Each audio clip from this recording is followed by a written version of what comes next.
Hydration is essential. It's very important. 60 to 70% of our body is water. It's a catalyst for over 1,000 chemical reactions in the human body. You can last longer in a desert you can with water rather than just even food itself.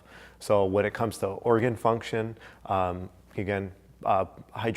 balance, as far as just overall health and wellness performance from a physical aspect, there's so many things that water helps with. It's one of the most abundant things on this planet, let alone in our bodies. So if you just go on Google and just Google, what are some benefits of water and hydration, there's thousands that pop up. So just keep that in mind and stay hydrated. To determine how much water a person needs to drink, that's a question a lot of people always have. Very easily, if you just take your weight and you divide it by 2, that's about how many ounces you should drink each day. So for example, if you're a 150-pound person, divided by 2, it's 75 ounces. Now 75 ounces sounds like a lot, but if you start drinking water earlier in the day, you can definitely reach that 75 ounces. Also, if you have a diet that's rich in fruits and vegetables, it's very easy to achieve that. But definitely consult your physician or even your dietitian if you have any underlying diseases. So for example, if you have something like congestive heart disease, cirrhosis of the liver, or even kidney disease, excessive fluid intake can actually exacerbate any underlying conditions. So it's always good to talk to a professional first. Many people throughout the day, feel fatigued, whether they're at work, doing physical activity, or maybe their job is just physically active. Your muscles essentially need water for activity. Things like the mitochondria, even fluid balances, really, again, you don't perform as well, so it's going to make you tired. So it's essential to drink water throughout the entire day.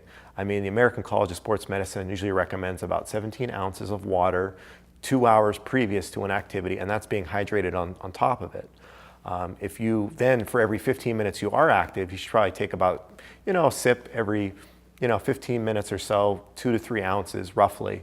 That's a good rule of thumb. And then if you are going to be out in the elements, substantial heat, maybe gardening or even playing a sport, then something like a Gatorade might be, again, a better alternative because of the electrolyte balances. Many people try to say that water is essentially, the key to losing weight. And it really is up to a certain point. Water helps curb our appetite. If we eat foods that are rich in water, again, they also help keep us full. But when it comes down to it, water should be one of those things we pick over every substance. One, it's the most abundant thing in our body. It helps with all body function, but also too, there's 0 calories in it.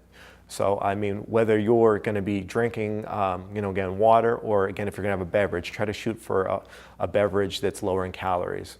Essentially, it's calories in, calories out, but you want to definitely pick the best decision possible when it comes down to it. But eating foods even too that are, again, rich in water, fruits, vegetables, things like oatmeal, beans, legumes, there's a lot of great things that are out there that you can eat that will help keep you full, that are full with water. There are a lot of tips people can utilize for drinking more water. Some very simple ones would be something like just having water with every meal or every snack. One, it helps keep us full, but also two, again, that way we get the proper amount of water over the course of the day. So even if we wake up first thing in the morning, we might sleep 7 or even 8 hours. We might be dehydrated from the night before, especially with it getting hot outside right now. You want to make sure that you drink plenty of water sparingly throughout the day. Another great tip is water isn't always the preferred beverage of most people. That's why it's good to kind of spice it up. You can add fruit, you can add vegetables. They make a lot of water bottles right now currently that you can actually infuse water in, or you could just put it in a pitcher in your fridge. You could throw cherries, blueberries. There's so many endless ways you can kind of mix it up and make it better. Another great way is just always having water that's readily available. If you have a water bottle that you fill at your desk at work, it's always there kind of looking at you. If you don't have it there, you're going to be tending to drink other beverages. Otherwise, you won't drink as much water. Having a water bottle in your car, or even, again, having water with you when you go different places, whether it's with your kids or any kind of physical activities. One, it's cheap, and also two, again, it's the most abundant thing, and we should all be drinking plenty of it.